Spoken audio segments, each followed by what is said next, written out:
Hello, welcome to my tutorial series on how to mod FIFA 21. This is a new series that I want to create. I haven't really done a tutorial for a good while for FIFA, so since I've kind of getting to the point where I feel like I need to share all my knowledge that I have in my head regarding FIFA and the tools you can use and how you do certain things, I think it would be best to kind of create a series on the tools that are out there, which is at this point in time, you've got my tool, and you've got the FIFA editor tool. A lot of you will probably be using the FIFA editor tool if you're playing with mods at this point in time with FIFA. Mine is an alternative, so to speak, with various different features that FIFA editor tool does not have.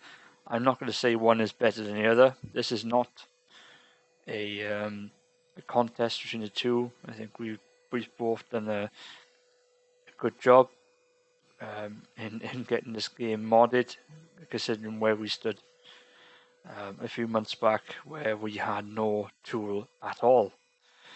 So let's get past that.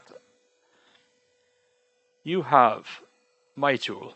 So my alias is Paulv2k4. A lot of you may know me from making career mods and gameplay mods. I've done it since I was, I think you're going back to FIFA 12, and I was a Pro Evo player back then. And I sort of picked up on modding on FIFA from then on.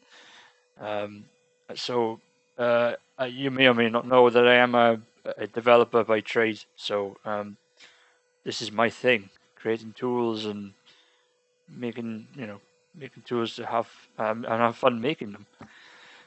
So to get my tool, if you would like to use it, you go to Paulv2k. Don't type in capitals. Paulv2k4. Here you go. .com. First thing that comes up, realism mod, gameplay mod, tool. Click the tool.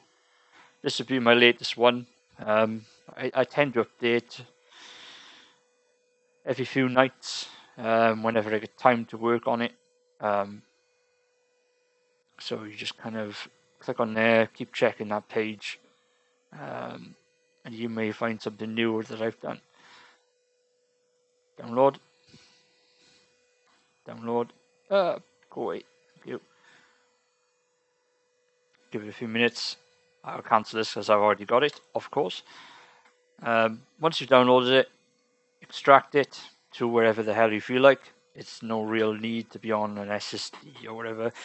But in reality, if you have an SSD, a spare one, with a bit of space on it, I'd recommend putting it on there. And then you can scroll down, launch the tool, give it a few moments. There you go. FIFA 21 is there. So the same goes for FIFA editor tool if you want to use that. FIFA editor tool. It's the second one. There you go. Not a big fan of all the ads on this particular page, but I don't use it much, so it doesn't really matter. It doesn't bother me. Download. See this ad? Don't like this. They've got to get rid of this somehow. You press close, would you believe, guys? And you get to this page, and you download the editor there. You extract it anywhere you feel like. Again, I think the suggestion is you should kind of put it on a SSD if you've got an SSD. And then you just launch it like this. Now, for example, this tool is now loading from cache. And I will explain what cache means in a minute. So both tools generate a cache. You may or may not care about this. Essentially, a cache file is indexing all the different items that are in the game. And those items could be anything from gameplay settings all the way down to a file that holds the player's values in career mode. And this is all organized within the Frostbite engine via various sort of indexing and GUIDs, and it's crazy to look at from the outside in. And this is what both tools have done. They essentially look into the file setup, all the items inside the engine, inside the game, and index it so it's easier to access. So you guys get these nice tools. So both tools, when you first run them, unless the tool provides it for you, will generate a cache file. And generally, both tools, when you launch the editor side of things, will say generating a cache.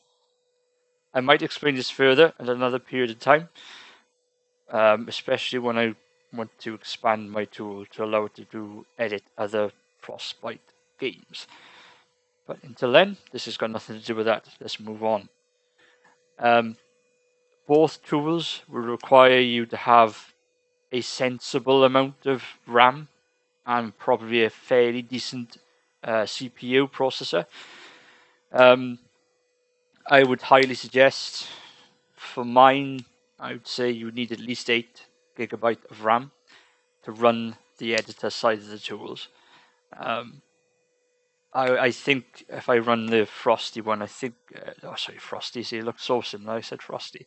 The FIFA editor tool kind of comes in at around, there you go, about at 1 GB, and I think mine comes up to 2 GB.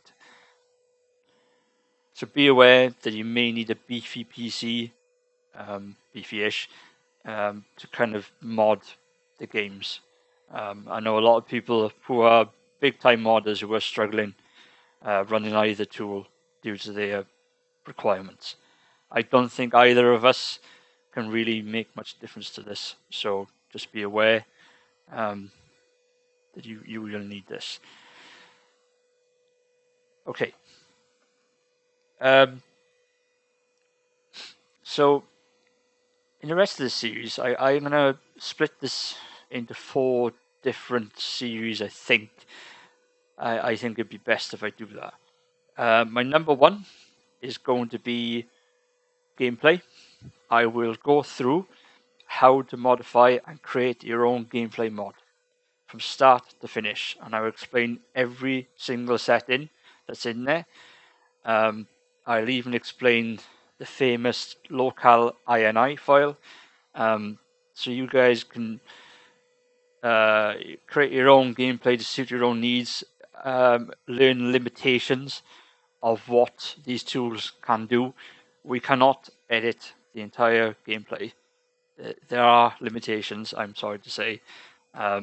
So if the base game is poor, we can't really reinvent the wheel or fix everything.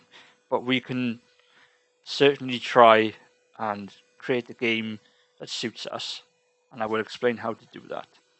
Series 2 is going to be on the career mod, and there's a couple of realism mods out there, and people have a different sort of interpretation of what realism means, and some people can't stand certain aspects of realism and then want to be able to buy Mbappe when you're playing as Luton Town or something.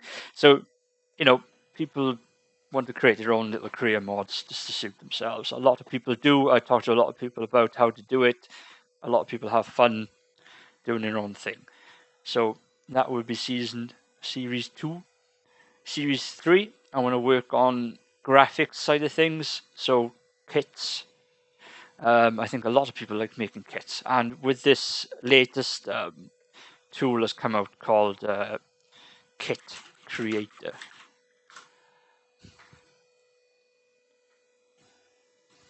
This is just wonderful. I love these guys.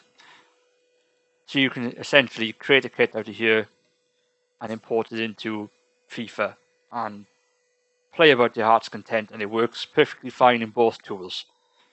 So I want to show you guys how you can do that, and maybe this doesn't cover all bases, so maybe we could go inside an app package and change things or add things or whatever you want to do.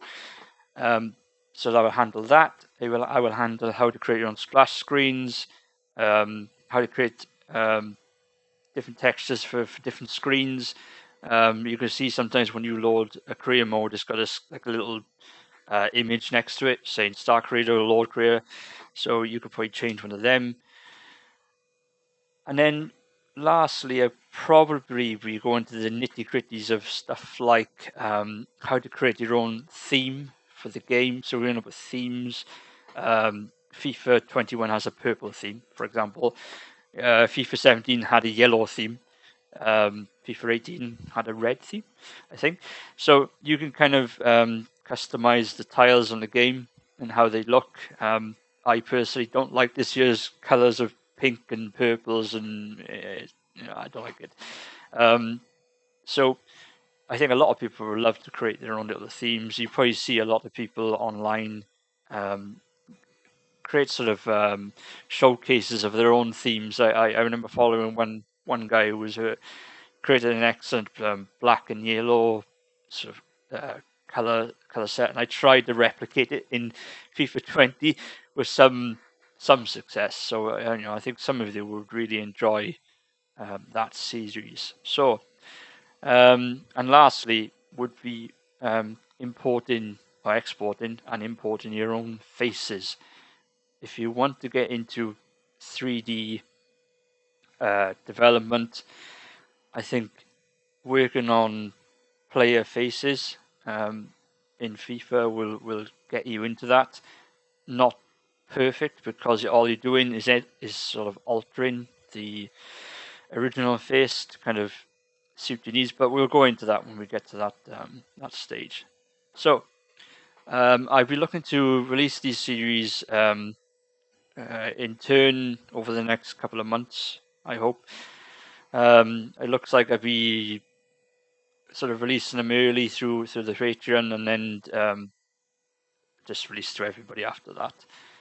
I may change my mind. I can't decide yet. So I hope you stick with me, and can't wait to get started.